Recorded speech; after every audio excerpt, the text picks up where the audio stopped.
dan selamat pagi teman-teman. Perkenalkan, nama saya Vina Rusdiana. Saya di sini sebagai moderator perwakilan dari kelompok saya, yaitu kelompok 4, yang terdiri dari 6 anggota, yaitu 1. Nimade Ardi Prayoga, 2. Anastasia Ayu Wulandari, 3. Vina Rusdiana, 4. Ninyoman Ayu Aryani, 5. Putu Hari Satyagopta, 6. Giovaldi Setiawan. Di sini kami akan mempresentasikan atau membahas materi tentang akulturasi dan budaya Islam dan proses integrasi Nusantara. Baiklah, materi yang pertama akan dibacakan oleh teman saya, yaitu Nimade Ardi Prayoga. Perkenalkan, nama saya Imade Ardi Prayoga. Saya dari kelompok 4 mau mempresentasikan materi tentang akulturasi dan budaya Islam.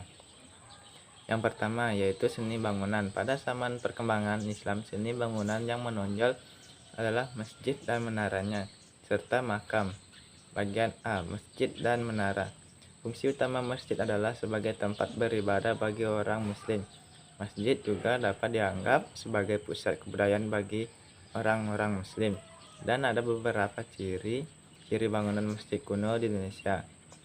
1. Atapnya berupa tumpang. 2. Tidak ada menara yang berfungsi sebagai tempat mengumandangkan azan. 3. Umumnya masjid didirikan di ibu kota atau dekat istana kerajaan. Dan ada 3 jenis masjid untuk mengetahui perkembangan masjid sebagai bangunan. 1. Masjid tradisional merupakan jenis masjid yang pertama kalinya ada di Indonesia. Masjid makam merupakan perpaduan antara masjid dan makam. 3. Masjid modern merupakan masjid yang dibangun dengan arsitektur modern dan bahan-bahan yang digunakan juga sudah modern. Bagian B. Makam merupakan tempat dikuburnya orang yang sudah meninggal. Pada dasarnya sebuah makam terdiri dari sebuah batu atau jirit atau kijing. Makam yang paling atas adalah makam yang paling dihormati. Bagian kedua, seni ukir. Pada masa perkembangan Islam zaman Madya, perkembangan ajaran bahwa seni ukir patung dan menulis makhluk hidup apalagi manusia secara nyata. Meskipun seni patung untuk menggambarkan makhluk hidup secara nyata tidak diperbolehkan, seni pahat atau seni ukir terus berkembang dan ada juga bangunan Islam yang dihiasi dengan berbagai motif ukir, seperti ukiran pada pintu atau tiang pada bangunan keraton maupun pada gapura atau pintu gerbang. Selanjutnya akan dilanjutkan oleh teman saya. Perkenalkan, nama saya Ayu Wulandari. Saya akan melanjutkan presentasi dari teman saya, yaitu Imade Ardi Prayoga. 3. Aksara dan seni sastra. Tersebarnya Islam di Indonesia berpengaruh dalam bidang aksara dan tulisan. Berkaitan dengan hal tersebut, berkembang juga seni kaligrafi atau huruf Arab yang ditulis dengan sangat indah. Bila dibandingkan dengan negara lainnya, perkembangan seni kaligrafi Arab di Indonesia kurang begitu pesat. Oleh karena itu, terjadi akulturasi antara sastra Islam dan sastra yang berkembang di zaman pra-Islam. Adapun jenis-jenis seni sastra yang dilihat dari corak dan isinya. A. Hikayat. Hikayat yaitu karya sastra yang berisi cerita sejarah atau dongeng. B. Babat. Penulisan babat seperti tulisan sejarah, tetapi isinya tidak berdasarkan fakta. Isinya campuran antara fakta sejarah, mitos, dan kepercayaan. C. Syair. Syair berasal dari perkataan Arab untuk menanamkan karya sastra berupa sajak-sajak dari 4 baris setiap baitnya. D. Suluk. Suluk merupakan karya sastra berupa kitab-kitab. 4. Kesenian. Di Indonesia, Islam menghasilkan kesenian yang bernafaskan Islam yang tujuannya adalah untuk menyebarkan Islam. Contohnya, A. Permainan debus. Permainan debus merupakan tarian berupa puncak acara pada penari menusukkan benda tajam di tubuhnya tanpa meninggalkan luka. B. Seudati.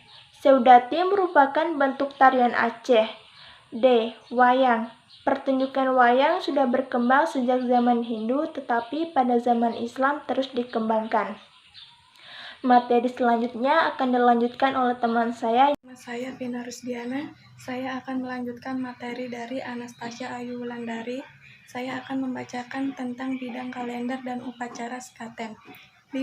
Bidang kalender.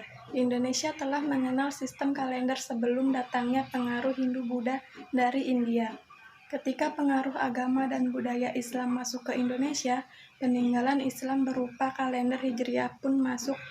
Kalender Hijriah tidak sama dengan kalender yang selama ini digunakan, yaitu kalender Saka yang perhitungan peredaran matahari atau solar system. Perwujudan akulturasi dalam sistem kalender jelas terlihat pada zaman Mataram Islam. Dalam kalender itu, angka tahunnya meneruskan angka tahun Saka, tetapi perhitungan kalender mengambil dari kalender Hijriah, yaitu sistem bulan. 6. Upacara. A. Upacara selamatan atau bacaan. Selamatan berasal dari bahasa Arab, salamah yang berarti selamat. Selamatan atau bacaan merupakan bentuk akulturasi antar budaya pra-Islam dan budaya Islam. Pada zaman Hindu-Buddha, doa-doa ditunjukkan kepada dewa-dewa Hindu, sedangkan pada zaman Islam, doa-doa yang dipanjatkan merupakan doa-doa yang Islami yang ditunjukkan hanya kepada Allah Subhanahu wa Ta'ala. Berikut jenis upacara selamatan atau bacaan. 1. Upacara daur hidup. Upacara daur hidup merupakan upacara yang terkait dengan upacara-upacara sepanjang lingkaran hidup manusia. 2. Upacara tahunan. Berikut contoh upacara tahunan. B. Haul. Haul merupakan peringatan genap 1 tahun seseorang meninggal. C. Upacara sekaten. Setelah masuknya agama dan kebudayaan Islam, upacara tersebut diwarnai dengan unsur-unsur Islami. Pada mulanya, upacara sekaten merupakan upacara Aswaweda dan Asmaradana yang dilakukan pada zaman pemerintahan Batara Prabu Brawijaya V dari Kerajaan Majapahit. Akan dibacakan dan dilanjutkan oleh teman saya Ninyoman Ayu Aryani. Ninyoman Ayu Aryani akan melanjutkan materi dari teman saya. F. Proses integrasi Nusantara. 1. Peranan para ulama dalam proses integrasi. Agama Islam yang masuk dan berkembang di Nusantara mengajarkan kebersamaan atau mengembangkan toleransi dalam kehidupan beragama. Berikut merupakan nama-nama wali sanga yang ada di Indonesia. 1. Sunan Maulana Malik Ibrahim atau Syekh Maghribi. 2. Sunan Ampel atau Raden Rahmat. 3. Sunan Bonang atau Raden Maulana Maknum Ibrahim. 4. Sunan Derajat atau Syarifuddin. 5. Sunan Giri. 6. Sunan Kalijaga atau Jaka Said. 7. Sunan Kudus atau Jafar Sadia. 8. Sunan Muria atau Raden Prawata. 9. Sunan Gunung Jati atau Syarif Hidayatullah dan Paletehan. Wali-wali tersebut yang memiliki peranan di berbagai bidang, yaitu bidang politik dan agama. Selanjutnya dibacakan oleh teman saya. Perkenalkan, nama saya Putu Harisati akan melanjutkan presentasi dari teman saya. Peran pedagang. Para pedagang muslim dari Arab, Persia, dan India telah ikut ambil bagian dalam kegiatan perdagangan di Indonesia sejak abad ke-7. Hal tersebut tidak terlepas dari faktor-faktor sebagai berikut. A. Dalam agama Islam tidak ada pemisahan antara manusia sebagai pedagang dan kewajibannya. B. Perdagangan pada masa Islam di Indonesia sangat menguntungkan karena banyak golongan bangsawan. Adanya kerajaan-kerajaan Islam tersebut menandai awal terjadinya proses integrasi, walaupun setiap kerajaan memiliki cara dan faktor pendukung yang berbeda-beda dalam proses integrasinya. Berdasarkan hal tersebut, pelabuhan mempunyai peran yang strategis dalam proses masuknya Islam ke Indonesia.